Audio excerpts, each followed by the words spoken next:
Hey guys, welcome back to the channel. So glad to have you back here again. Tonight's story is about someone who didn't just play football, he bent the rules of destiny to do it. Imagine being told at age 9 that your body might never grow enough to keep up with your dreams. Imagine still choosing to chase them anyway. That's what Lionel Messi did. And trust me, you might not last 5 minutes if you were in his shoes back then. The cold injections, the hospital visits, the long silences when people didn't believe in him. He smiled through it all. Sometimes. Other times, he just played harder. So, before you get comfortable, take a moment to like the video and subscribe, but only if you genuinely enjoy what I do here. And hey, let me know in the comments where you're listening from and what time it is right now. I always love reading those. Now, dim the lights, maybe turn on a fan for that soft background hum, and let's ease into tonight's journey together. It began in the modest town of Rosario, Argentina, on a humid June day in 1987. Jorge and Celia Messi welcomed their fourth child into the world. A baby boy so quiet, the nurses leaned in to check if he was breathing. He just didn't like to cry. That didn't change much as he grew. From the beginning, Lionel was different. Not just because he was shorter than every other kid in his neighborhood, or because he had a calmness most 5-year-olds lacked, but because when he touched a ball, everything else blurred. Some say he dribbled before he walked. Others claim he kicked his baby bottle across the room once. Both are probably exaggerations, but what's true is that he had an almost magnetic bond with the ball. It followed him like a shadow even when he was barefoot, even on gravel. But as the years passed, a problem began to show itself. While other kids sprouted up, Lionel didn't. By the time he turned 8, his friends were half a head taller. His family noticed. His coaches noticed. Lionel didn't say much, he never did, but his mother saw him staring into the mirror at night. Doctors confirmed the family's quiet fear, growth hormone deficiency. In simple terms, his body wasn't producing enough to grow naturally. The treatment was available, daily hormone injections, but it came with a cost that would make most families shudder. And for the Messis, a working-class family, it was more than a burden. It was a cliff edge. Jorge, his father, worked in a steel factory. Celia cleaned part-time. The injections cost around $1,000 a month, comically out of reach for them. Still, they tried. They applied for funding from local football clubs, from government programs, from anywhere that might help a small boy dream big. Newell's Old Boys, the local club where Messi was already dazzling onlookers, chipped in for a while. Coaches whispered about the little genius who didn't just score goals, he danced with the ball. One youth coach once said, "I've seen kids with speed. I've seen kids with skill. But this one? This one disappears through defenders like smoke." But Newell's couldn't afford to fund the treatments forever. And soon the calls for help grew quieter.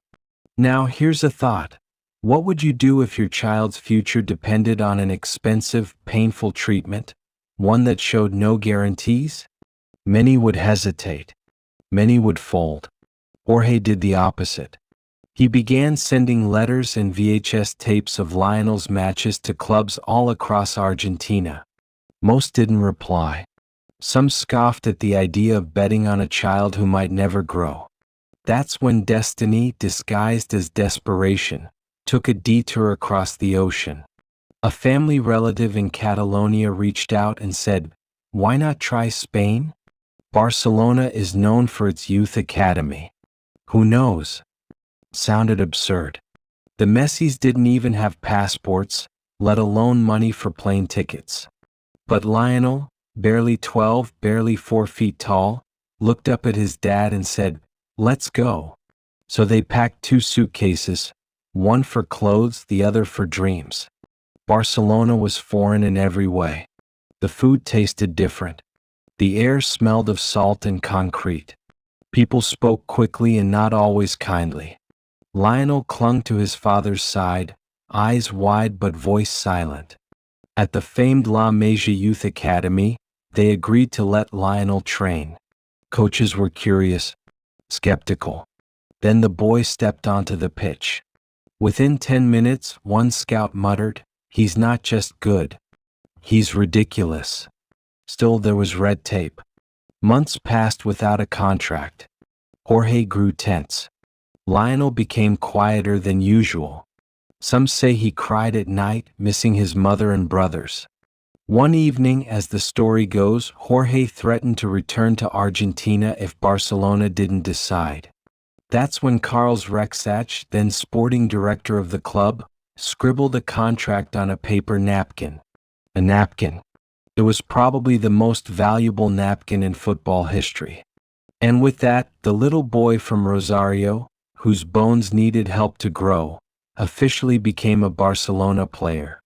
Remember, this wasn't a fairy tale. It was still cold injections, still homesickness, still moments when quitting seemed easier. But Lionel kept going. Not with noise, not with swagger, but with the quiet power of someone who knew deep down that something magical was waiting on the other side of effort. He once told a teammate, "I just want to play. I don't care where. I don't care how." At that point, he still wore his socks folded down, still tied his shoes the same way every game, still couldn't order food confidently in Spanish Catalan restaurants. But when the ball rolled, everything else disappeared. And the world was about to notice. By the time Lionel officially joined FC Barcelona's youth academy, La Masia, he was still so small that defenders often overlooked him, until he zoomed past them. His presence on the pitch felt like a whisper that somehow echoed louder than shouts. At 13, he didn't talk much. He didn't need to. The ball did all the talking. But living in a new country was no simple fairy tale. Spain was beautiful, yes, but also confusing. The Catalan dialect rolled fast and sharp off the tongues of his new classmates. Lionel rarely spoke, partly from shyness, partly from the weight of being the outsider. In school, he was the quiet one in the back, usually doodling formations in the corner of his notebooks. At lunch, often alone, picking at food that reminded him nothing of his mother's empanadas.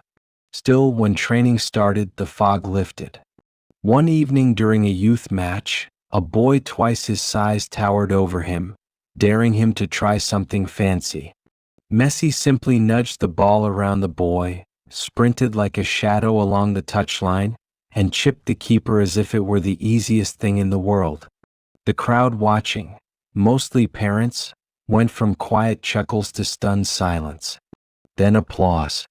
Some say that was the moment Barcelona's coaches started calling him El Enano, the dwarf. Not as an insult but out of awe. His size defied logic. His control defied gravity. But at home things weren't quite so smooth. The Messi family had made a temporary move to Barcelona to support Lionel's transition, but money was always tight. His mother Celia and brothers eventually returned to Argentina, leaving Lionel and his father behind. It wasn't long before the homesickness crept in. His dad, Jorge, often found him sitting by the window late at night, staring at the city lights. One night, Jorge asked, "What are you thinking about?" Lionel shrugged. Then he said, "I miss Mom's pizza." Pizza, of all things. The child inside him still longed for warmth, familiarity, a taste of home. Yet he didn't stop training. Every single day he showed up early, laced his boots in silence, and stayed behind to perfect his dribbles. No shortcuts. No complaints. Even when his body ached from the hormone injections, even when his legs felt heavier than usual, he kept moving. It's funny, isn't it? So many footballers want to be famous. Messi just wanted to play. He never celebrated goals with a dance. No flashy cars back then. No headlines. Just progress. At 15, he finally hit a small growth spurt, enough to ease some doubts. And with his growth came opportunity. The whispers turned to buzz and buzz to belief. He was promoted to Barcelona's U16 squad, then rapidly to U18. He didn't skip grades in school, but in football, he was graduating fast. His teammates were stunned. One midfielder once said, "He didn't play like us. He played like he was from another planet." That quote stuck. It wasn't the last time someone would call him not human. But football is never just a game, it's politics, pressure, perception. And as Messi climbed the ranks, some doubted his resilience. Too quiet, they said. Too soft.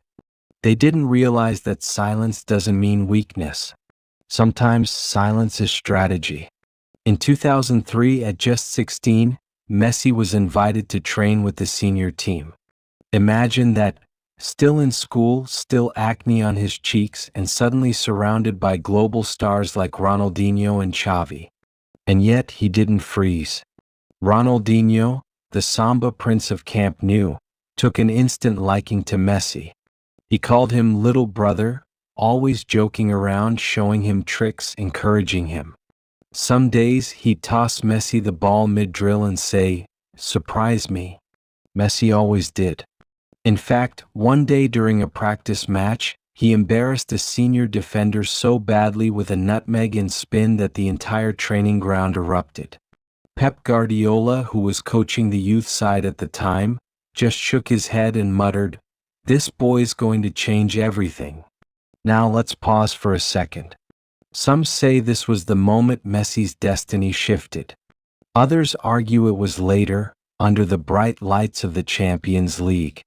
But there's something poetic about this quiet teenager, barely known outside his own block, outplaying grown men simply because he couldn't help himself. In November 2003, Messi made his unofficial debut in a friendly against Porto. He wore number 14, and for 15 minutes the world got a glimpse. Just a glimpse. The ball stuck to his feet like Velcro. He was quick not just in speed, but in thought. The press barely covered it. No headlines, no frenzy. But inside the club something had changed. Then came October 16, 2004. Messi's official La Liga debut. Against Espanyol. At just 17 years and 114 days old, he became the third youngest player to debut for Barcelona at the time. He didn't score. He didn't need to. His movement, his vision, his calm, it spoke louder than any goal. A week later in training, he scored a hat trick in 6 minutes. One coach said, "We stopped the session." There was no point continuing. But perhaps one of the most telling stories came from a team dinner. Messi, still shy, still more comfortable on grass than in restaurants, barely touched his plate. Ronaldinho leaned over and said, "You know they're all afraid of you now, right?" Messi blinked. "Why?" Ronaldinho grinned. "Because you don't talk. You just do." By 2005, he scored his first senior goal for Barcelona. A cheeky chip assisted by Ronaldinho. The two embraced, laughing like brothers. The stadium roared. And just like that, the quiet boy from Rosario, whose parents once prayed he'd grow an inch, was growing into something else entirely, Barcelona's best-kept secret. For now. He didn't care for the spotlight. Fame was a byproduct, not the goal. Messi walked into stadiums the same way he walked into cafes. Quiet, head slightly down, hands in his pockets. Reporters begged for words. He gave them goals instead. In those early years with FC Barcelona's senior team, Messi began carving out space in a club already rich with stars. Ronaldinho Ito Deco, the locker room was packed with characters. Loud ones. Messi didn't compete for attention. He simply made it impossible to ignore him. The first time he started a game at Camp Nou, it wasn't the roar of the crowd that got to him, it was the grass. It smelled different, he told a teammate once. Like home but better. That might sound silly. But for Messi that scent meant he'd made it. Still, not everyone was convinced. Some fans called him too fragile. Others feared he'd burn out. The media compared him to Maradona every chance they got, looking for drama, for headlines. But Messi? He kept his head down. Dribbled. Passed. Scored. Rinse and repeat. He was a young man building an empire with no crown, no speeches, just feet. By the 2006-2007 season, Messi had fully integrated into the first team. He was 19 and electric. Defenders learned quickly that giving him even a meter of space was a mistake. He didn't just run past players, he slid between them, like a breeze with a GPS. Then came that goal. April 18, 2007. Copa del Rey semi-final against Getafe. Messi picked up the ball near the halfway line, just inches from the touchline. Two defenders closed in. He skipped past them. Then another. Then another. The goalkeeper rushed out, too late. Messi chipped him. The net rippled. The stadium exploded. The world blinked. The goal mirrored Diego Maradona's famous 1986 solo run against England. But this wasn't Argentina. This was Barcelona. This was the future stealing from the past. Some said, it's the same goal. Others argued, it's better. The debate raged. Messi? He shrugged. I just saw space. Of course he did. That year, Barcelona didn't win the league. But they won something else, certainty. Everyone, from coaches to fans to rival clubs, understood Messi wasn't a rising star anymore. He was the star. He didn't act like one. He still wore baggy jeans and old sneakers. Still ate cereal out of giant bowls. Still got nervous talking to strangers. Here's a fun detail. He once forgot his passport before a Champions League trip. The team bus had to turn around. Messi sheepishly apologized and Ronaldinho howled with laughter. The best player in the world, he said, and he can't even pack right. That's Messi. Genius on the field. Goofy off it. Then came the 2008-09 season. Pep Guardiola took over as manager. A former player turned philosophical tactician, Guardiola saw something in Messi few dared to say out loud. He's not just a winger, Pep told his staff. He's everything. He moved Messi to the center of attack, a false nine. Not quite a striker. Not quite a midfielder. Something in between. Chaos for defenders. Heaven for Messi. In his new role, Messi began to bloom at hyperspeed. That season, Barcelona won everything. La Liga, Copa del Rey, Champions League. The treble. Messi scored 38 goals. But more than the numbers, it was the poetry. He glided across pitches like water across glass. Defenders looked like they were trying to catch butterflies with oven mitts. And Messi? Always composed. Like his heart beat slower than everyone else's. In the Champions League final that year against Manchester United, Messi scored the second goal. A header. Yes, a header. The shortest player on the pitch soared above Rio Ferdinand and looped the ball past Van der Sar. Even his teammates were stunned. Xavi said later, I didn't know he could jump that high. Messi simply smiled. It surprised me too. That season changed everything. The boy from Rosario was now the best player in the world. Officially. Unanimously. Reluctantly, even by rival fans who wanted to hate him but couldn't deny what they saw. And still, he didn't speak much.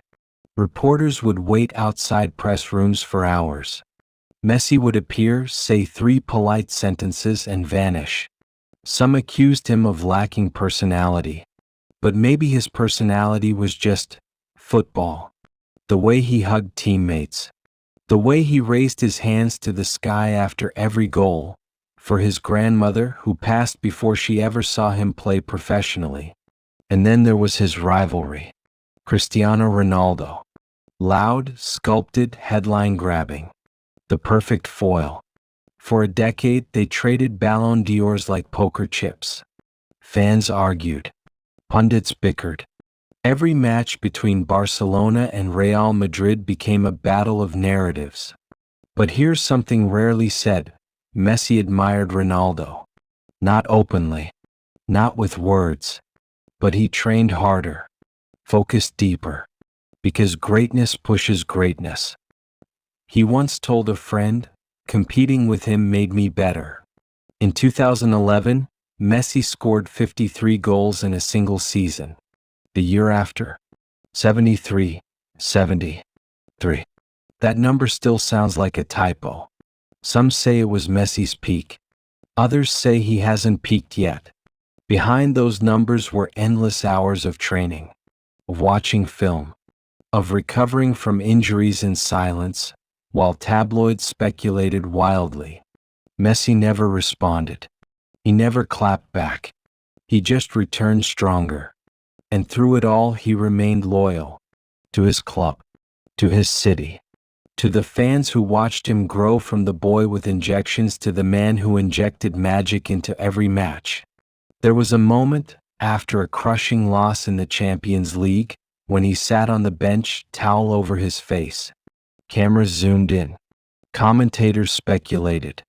But when asked later what he was thinking under that towel, he simply said, "Next time." And next time always came. He had won it all, almost. With Barcelona, Messi stacked trophies like poker chips at a high-stakes table. La Liga titles, Champions League medals, Ballon d'Ors by the handful. But there was one prize that always sat just out of reach, gleaming painfully in the distance. The love of Argentina. Back home, things weren't as warm as you'd expect. In Rosario, murals of Messi appeared. Kids named their puppies Leo. But nationally, it was complicated. For many Argentinians, the ghost of Maradona loomed large, unshakable, unmatchable. Diego was chaos, fire, rebellion. Messi was not.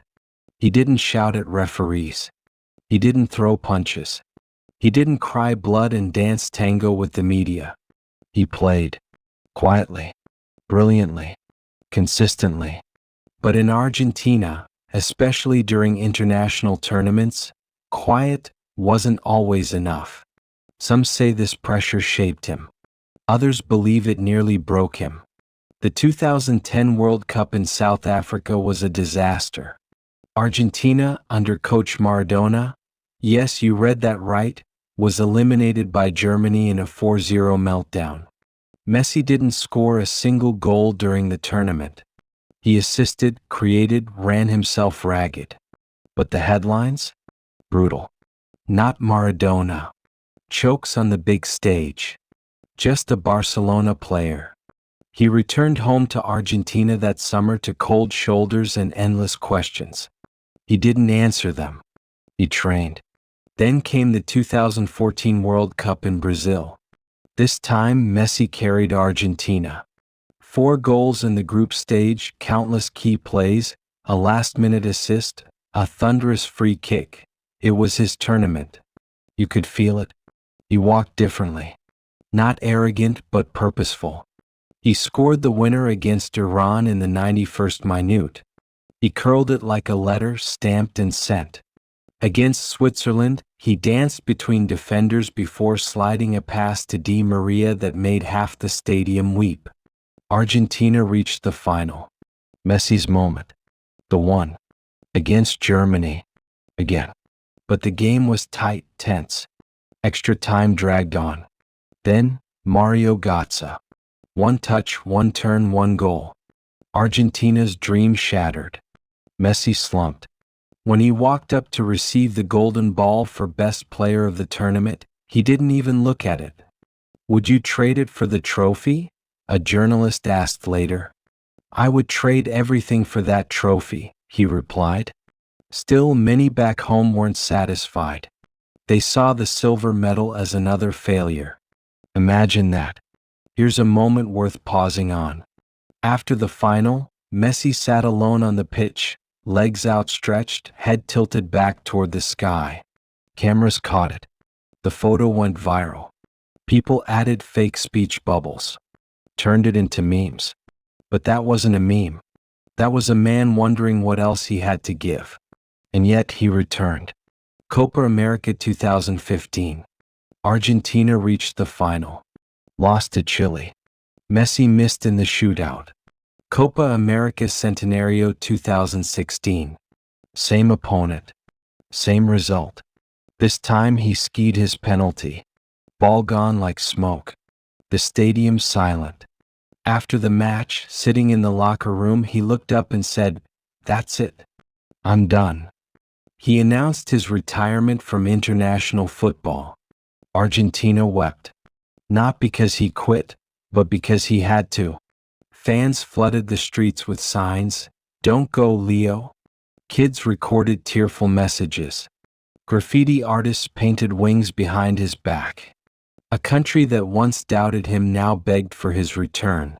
He did come back. Quietly. Without ceremony. As always.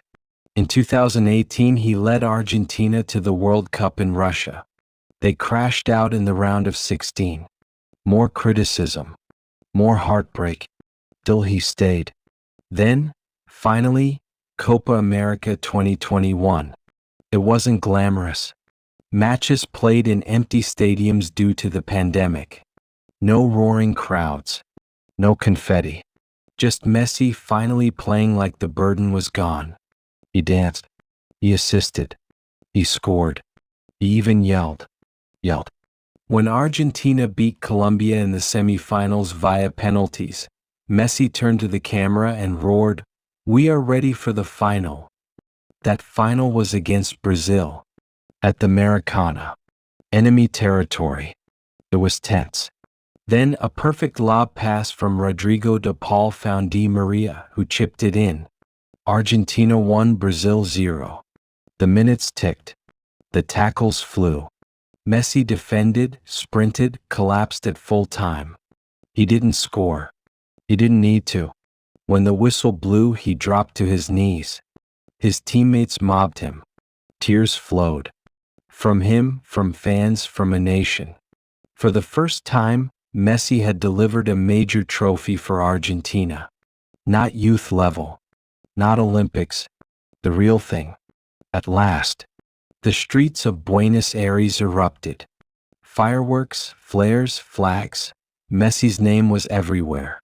Children ran through neighborhoods shouting, "Campeón." Taxi drivers honked until sunrise. Entire families cried into each other's shoulders. Even Maradona, watching from above, must have cracked a smile. But Messi? He celebrated like always, humbly, smiling, holding the trophy gently like it might break. He posted one photo on Instagram. Him in his hotel room hugging the cup in bed, made in one hand, socks still on. Pure Messi. And if you're wondering, no, the critics didn't disappear. But they got quieter. Because finally, the boy who'd been doubted since his growth diagnosis, who'd flown across the ocean with hormone vials in his suitcase, who'd cried quietly after finals and trained harder after each loss, had done it. Argentina was his. And he was Argentina's. The 2022 World Cup in Qatar wasn't supposed to be his. Or so many thought. Messi was 35. Slower, they said. Past his peak. Others had their moment now. Mbappe, Neymar, Haaland. The torch was ready to be passed. Messi? He was simply attending his farewell party. But something shifted early in that tournament. Not in his feet. Those had always been magic, but in his eyes. Determined. Focused. Calm like a monk, sharp like a dagger.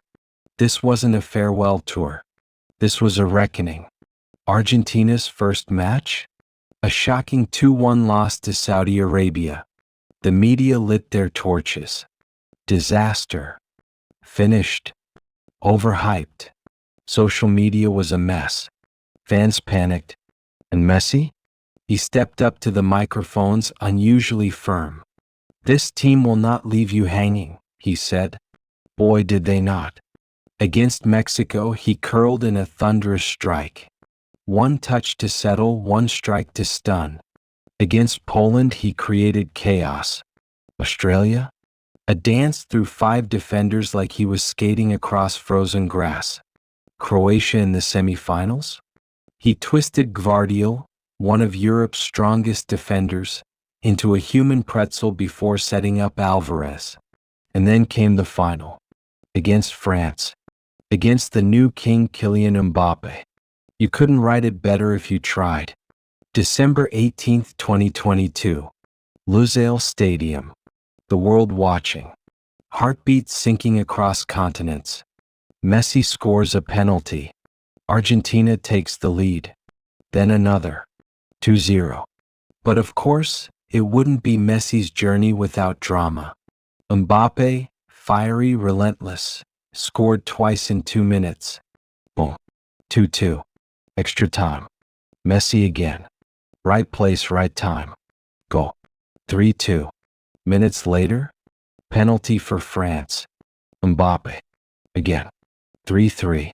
The match, like Messi's career, would not come easy. Penalties. And then redemption. Emi Martinez's saves. Montiel's final shot. The net bulging. Messi, hands on head, collapses. Not from pain. From peace. He finally had it. The one that eluded him. The biggest of all. The World Cup. Teammates hoisted him up. He held the trophy like it was made of silk in memory. The boy who once stared at the sky after losing in 2014 now looked down from Cloud 9. And in a moment that felt like poetry, he was crowned while wearing a traditional Qatari bisht, a cloak reserved for royalty. Fitting. He wasn't just a footballer anymore. He was a myth in motion. The parade back home? Historic. 5 million fans flooded Buenos Aires.